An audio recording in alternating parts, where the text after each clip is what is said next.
So మహేష్తో దూకుడుతో మీ journey start అయింది అవును. 14 రీల్స్లో. Yeah. దూకుడు సూపర్ డూపర్ హిట్. అవును.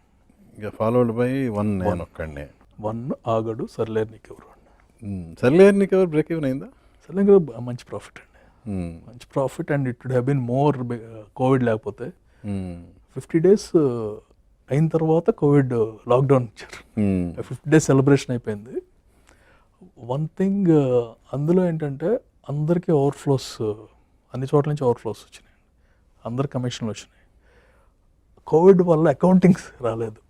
ఎవరికా లాస్ట్లో ఏంటంటే అకౌంట్స్ విల్ బి చివరికి కదా, అంతా కోవిడ్ అండి అని అక్కడ కొంత తక్కువ వచ్చింది. But that's a very good project for everyone. Buyers, distributors, director. Mean మాకు ఈవెన్ ఏంటంటే సినిమా హిట్ అయితే నాకు ఇంత ప్రాఫిట్ వస్తే ఇంత ఇస్తాను. And I could give everything for everyone. మహేష్తో 4 సినిమాలు చేశారు.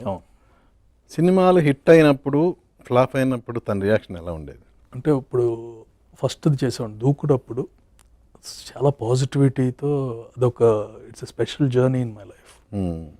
అంతా కొత్త. And we used to enjoy each and every day. సెట్లో ఉండేవాళ్ళం, ఎక్కడికి వెళ్ళినా, అవుట్డోర్కి వెళ్ళినా సరే. అండ్ అంత పాజిటివిటీతో we didn't expect that much hit. First పెద్ద హిట్ వచ్చేసిన తర్వాత one is disappointment in one way, because over ఎక్స్పెక్టేషన్తో వెళ్ళిపోయాము. And we could not project the movie in the right way.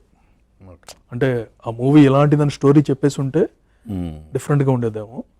Action movie అని వచ్చారు. So it's every one believed it. కొంచెం disappointment. ఆగడు అనేది పని చేసిన తప్పుకి రివర్స్ తప్పు అంటారు. ఫుల్ హైప్లో వెళ్ళిపోయింది. బట్ ఫస్ట్ 3 days అసలు మారుమోగిపోయింది. 4th day మొత్తం మారిపోయింది. ఆగడు ఒక డిసప్పాయింట్మెంట్. 1కి అని మాకు టైం లేదు. అది ఫెయిల్ అయిందని ఆలోచించే టైం కూడా లేదు. ఇమీడియట్గా ఆఫ్టర్ 1 లెజెండ్ రిలీజ్ అయిపోయింది. లేని తర్వాత ఆగడు. ఈలోపు పునీత్తో దూకుడు రీమేక్. సో ఇవన్నీ వచ్చేసరికి we didn't think. Aagadu it's a jolt అండి. జోల్ట్ ఇన్ సెన్స్ అంటే బ్యాక్ బాల్స్ రావటాలు ఇలా జరిగినాయి. దూకుడు రీమేక్ హిట్ అక్కడ ఏదండి? కన్నడలో హిట్ అండి. 100 days. ఆగడు కూడా ఫైనాన్షియల్గా it's before release it's profitable project.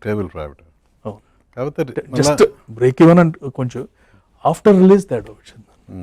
So వెనక్కి ఇవ్వాల్సి రావటం అనేది. సో 2 ఫ్లాపుల తర్వాత మళ్ళీ సర్లేరు నీకు ఎవరికి మహేష్ డేట్లు ఇవ్వటం అనేది ఎలా జరిగింది? మేబీ మై లక్ అనుకోవాలి. ఆర్ అది ఒక విచిత్రం కదండి. నేను ఒక మూవీ చూసానండి. చూసి I have a different rapport with him. Rapport in sense full fledged fan, Krishna గారి ఫ్యాన్ కాబట్టి ఆ రిలేషన్ ఉంది. నేను తట్టుకోలేకపోయాను సినిమాని. వెళ్ళి ఏదైనా ఎంటర్టైన్మెంట్ చేద్దాం. After Aagadu I never asked any movie. మనం తప్పు చేసినప్పుడు మనం అసలు ముందు చేద్దాము. అదే టైంకి చేద్దాం అంటే ఎవరుంటారు, డైరెక్టర్ ఉంటారు, రాజా ది గ్రేట్.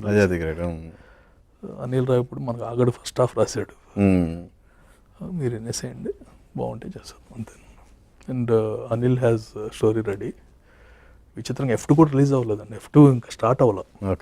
ఎవరు F2 హిట్ అయిన తర్వాత ఇచ్చారంటారు కానీ అనిల్ స్టోరీ చెప్పాడు. ఇద్దరం కలిసి హీరో దగ్గరికి వెళ్ళాం. డన్. ఎవరికి తెలీదు. యాక్చువల్లీ మహర్షి తర్వాత ఇంకో సినిమా తర్వాత జరగాల్సింది.